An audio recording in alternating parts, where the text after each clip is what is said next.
வணக்கம் ஹலோ தோலா. இன்னைக்கு என்ன பார்க்க போறோம்னா, தமிழகத்துல பெண்களுக்கு பாதுகாப்பே இல்ல அப்படின்ற மாதிரி பிஜேபி சார்ந்த ஒரு கூட்டம் ஆர்ப்பாட்டமா அவங்க நடத்திருக்காங்க. இதுல யார் உரையாற்றுறாங்கன்னு பார்த்தா நம்ம பிஜேபி மூத்த தலைவர் தமிழிசை அக்கா அதுல பேசிட்டு இருக்காங்க.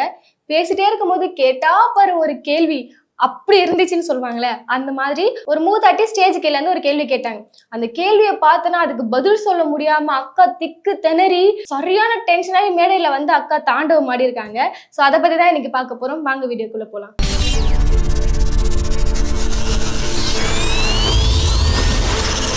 அதாவது பிஜேபியும் சரி, என்டிஏ கூட்டணியில இருக்கிற கட்சிகளும் சரி, ஏதாவது பெண்கள் பாதுகாப்பை முன்னிறுத்தி ஏதாவது ஒரு போராட்டம் நடத்தாங்கன்னு வச்சுக்கோங்களேன், அது அவங்களுக்கே பேக் ஃபயர் ஆகுது.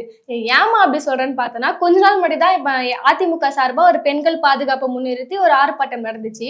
அதுல பார்த்தோன்னா CV சண்முகம் அவர் நான் பெண்களுக்கு பாதுகாப்புன்ற மாதிரி பேசி அவர் என்ன பண்ணிட்டாருன்னா, எனக்கு நயன்தாரா வேணும், எனக்கு நயன்தாரா கட்டி கொடு அப்படின்ற மாதிரி அவர் சில விஷயங்கள் பேசி சர்ச்சையில மாட்டினாரு. ஸோ அவங்க ஒரு சைடு இப்பதான் அவங்கள போட்டு அடின்னு இன்டர்நெட்ல எல்லாரும் அடிச்ச பிறகு கொஞ்ச நாள் கழிச்சு இப்ப பிஜேபி சார்பா இன்னொரு கண்டன ஆர்ப்பாட்டம் நடக்குது பெண்களோட பாதுகாப்பை முன்னிறுத்தி. சரி, இந்த கூட்டத்துல தமிழிசை அக்கா நல்லா சவுண்ட் விட்டு பேசினே இருக்காங்க. என்ன இந்த தமிழக ஆட்சி சரியே இல்லைங்க, 5000 கொடுத்து இங்க இருக்க தமிழக மக்களை நீங்க ஏமாத்த பாக்குறீங்க, 5000 கொடுத்துட்டோன்ற திமிர்ல நீங்க இருக்கிறீங்க அப்படின்ற மாதிரி சில விஷயங்களா பேசிட்டே இருக்காங்க.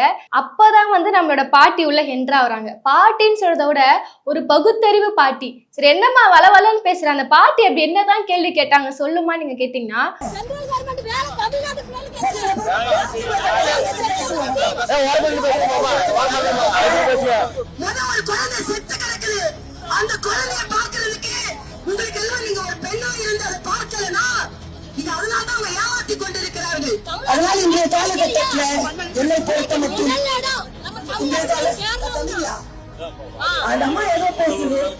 பாட்டி ஒரே கிளையில முடிச்சு விட்டாங்க.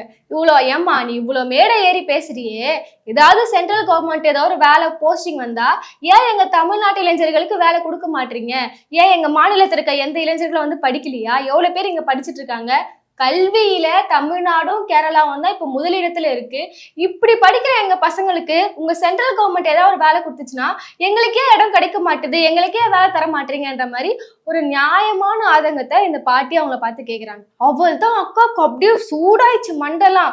ஏமா இங்க ஒரு குழந்தை இன்னைக்கு இறந்து போயிருக்கு, நீ அதை பத்தி பேசினா இந்த இடத்துல ஏன் எனக்கு வேலை பத்தி எல்லாம் நீ பேசுற அப்படின்ற மாதிரி அவங்க அப்படி டென்ஷன் ஆயிட்டாங்க. சரி, இப்ப காமனா அவங்க பார்வையில வரலாம். ஏமா நான் எவ்வளவு துக்கத்துல இருக்கேன், அந்த குழந்தை இறந்து போயிருக்க அந்த குழந்தையோட பாதுகாப்பை பத்தி நான் பேசுறேன், தமிழகத்துல இருக்க எல்லா பெண்களுக்காகவும் நான் பிஜேபி சார்பா நின்று பேசிட்டு இருக்கேன், இந்த டைம்ல நீ வேலை பத்தி கேக்குறியம்மா அப்படின்னு சொல்லிட்டு அவங்க கேக்குறாங்க. இதை நீங்க நியாயமா சொன்னாலும் உண்மையாவே அது அவங்க கஷ்டப்பட்டு அதை அவங்க அவ்வளவு உணர்ந்து அவங்க பேசினாங்கன்னா அந்த டைம்ல இந்த பாட்டி இந்த கேள்வி கேட்கணுமா நீங்க சொன்னா அது ஒரு நியாயமான கேள்வி.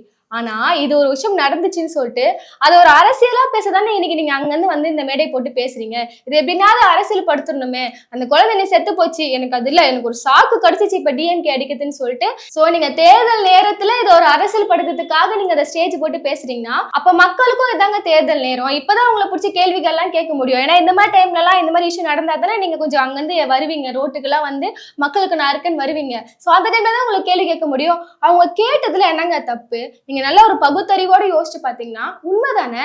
இப்ப இங்க இருக்கிற எத்தனை சென்ட்ரல் கவர்மெண்ட் வேலையில தமிழர்களுக்கு வேலை இருக்கு நீங்க யோசிச்சு பாருங்க. நம்ம டிக்கெட் கவுண்டர்ல இருந்து இல்ல ஏதாவது அஞ்சலகத்துறையில இருந்து இந்த போஸ்ட் ஆபீஸோட போஸ்டிங் ஆகட்டும் எல்லாமே நம்ம வட மாநிலத்தோட தான் பார்க்க முடியும். இப்ப ரயில்வே ஸ்டேஷனே கூட எடுத்தோம்னா அங்க டிக்கெட் கவுண்டர்ல இருந்து உள்ள இருக்க போலீஸ்ல இருந்து அங்க உள்ள இருக்க டிடிஆர்ல இருந்து எல்லாமே வட மாநிலத்தவர இருப்பாங்க.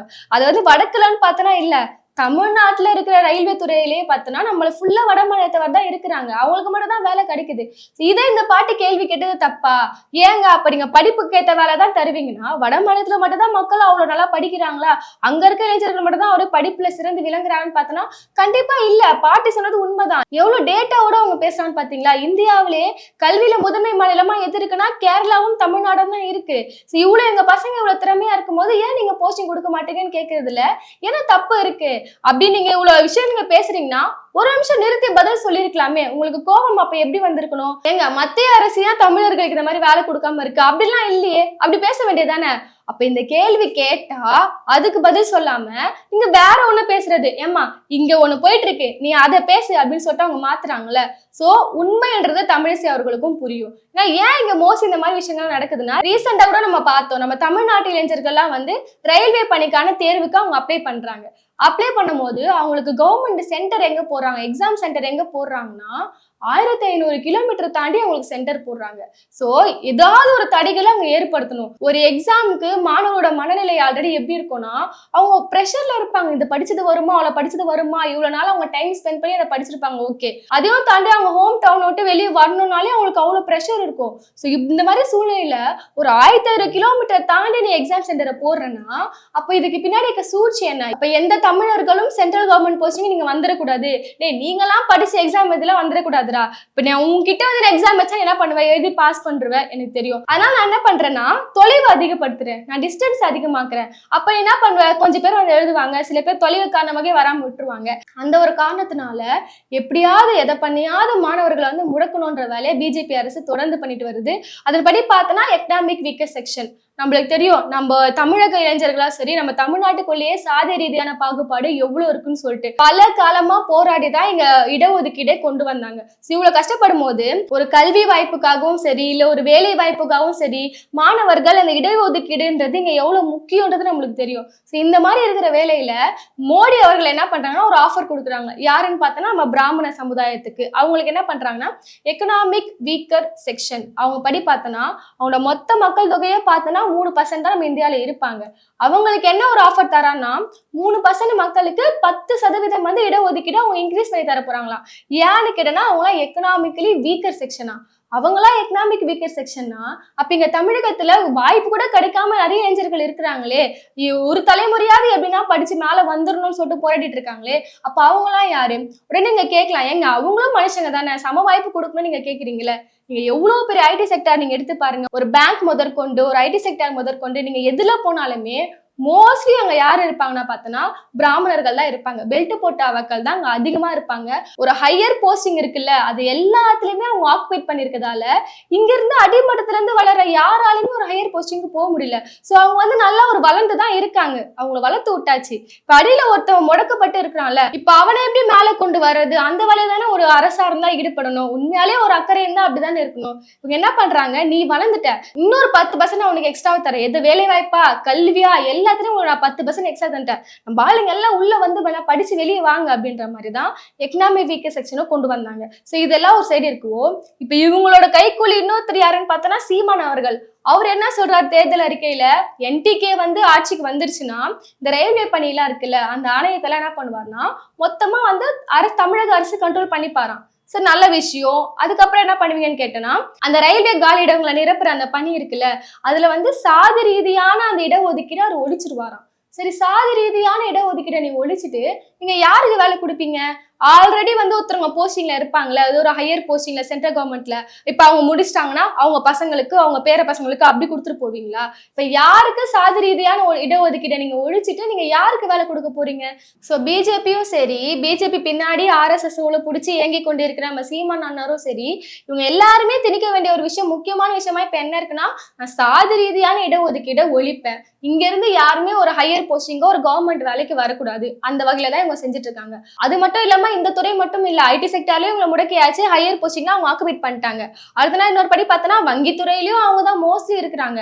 சரி, மருத்துவ துறையிலயாவது நம்ம ஆளுங்க எப்படின்னா நம்ம மாணவர்கள் படிச்சு வெளியே வரட்டுமே, அவங்க கனவு நினைவாகட்டுமேன்னு பார்த்தோன்னா அந்த இடத்துல நீட்ன்ற தேர்வை கொண்டு வந்து இன்னி வரையுமே முடக்கிட்டு இருக்காங்க இந்த பாஜக அரசு. ரங்கராஜ் பாண்டியே மேடை ஏறி பேசுறாரு, அதாவது என்டிஏ கூட்டணி ஆட்சிக்கு வந்தால் இங்க எடப்பாடி வந்து முதலமைச்சர் ஆயிட்டாருன்னா எக்கனாமிக் வீக்கர் செக்ஷன்ன்றது இந்த தமிழ்நாட்டுல அமல்படுத்தப்படும் அப்படின்னு சொல்லிட்டு அவ்வளவு தைரியமா ஒரு மேடை ஏறி சொல்றாருன்னா, அப்ப பின்னாடி பாருங்க, இவங்க ஒரு வேளை பிஜேபியும் சரி, பிஜேபியோட கூட்டணி கட்சிகள் இங்க ஏதாவது ஆட்சிக்கு வந்துடுன்னா கண்டிப்பா இங்க வந்து உழைக்கும் வர்க்கத்துக்கான மக்களுக்கான ஆட்சியா அது இருக்காது. இங்க ஒடுக்கப்பட்ட மக்களுக்கான வளர்ச்சிக்கான ஆட்சியா அது கண்டிப்பா இருக்காது. சோ தொடர்ந்து இவங்க முதலாளிகளுக்காகவோ வளர்ந்த மக்களுக்காகவோ மட்டும் தான் இங்க செயல்படுவாங்கன்றது இது உண்மை தெரியுது. சோ இந்த ஆதங்கத்துல இங்க இருக்க இளைஞர்கள் இதை கேட்கிறாங்களோ இல்லையோ, அந்த மூதாட்டி இதை நேரம் பார்த்து இவ்வளவு தெளிவா பேசுறது வந்து கண்டிப்பா ஒரு பாராட்ட வேண்டிய விஷயமா தாங்க இருக்கு. எனக்கெல்லாம் வந்து புல்ல இருக்குது.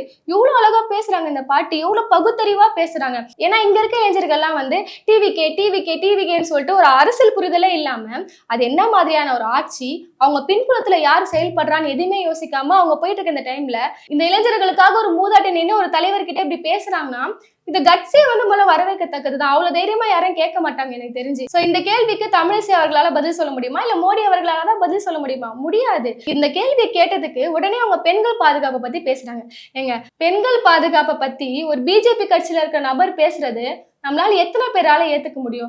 இவ்வளவு விஷயங்கள் பேசுறாங்களே, இன்னைக்கு அந்த ஒரு கொலை நடந்துருச்சுன்னா எங்க அந்த கொலையை வந்து இந்த குழந்தைக்கு இந்த உயிர் போயிருக்குல்ல, அது யாரும் உதாசீனப்படுத்தல. அதான் அந்த பாதிப்புறது இன்ன வரையுமே எல்லாருக்கும் இருந்துட்டு இருக்கு. அது ஒரு பெரிய இழப்பு தான். அது கண்டிப்பா அதுக்கான நடவடிக்கைகள் இப்ப தமிழக அரசு எடுத்துட்டு வருது.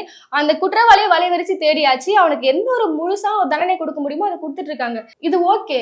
நார்த்ல இருந்து வந்துட்டு இந்த பிஜேபியோட கொடியை பிடிச்ச தமிழ்நாட்டுல வந்து பெண்கள் பாதுகாப்பை பத்தி பேசுறீங்களே, ஒண்ணும் இல்ல தமிழிசை அக்கா. நீங்க கொஞ்சம் நார்த் சைடு பாத்தீங்கன்னு வைங்க, அங்க எவ்வளவு கேவலமான முறையில பெண்கள் வந்து பாலியல் துன்புறுத்தலுக்கு உள்ளாக்கப்படுறாங்கன்னு ஒரு டேட்டா எடுத்துனா லிஸ்ட் ரொம்ப பெருசா போகும்.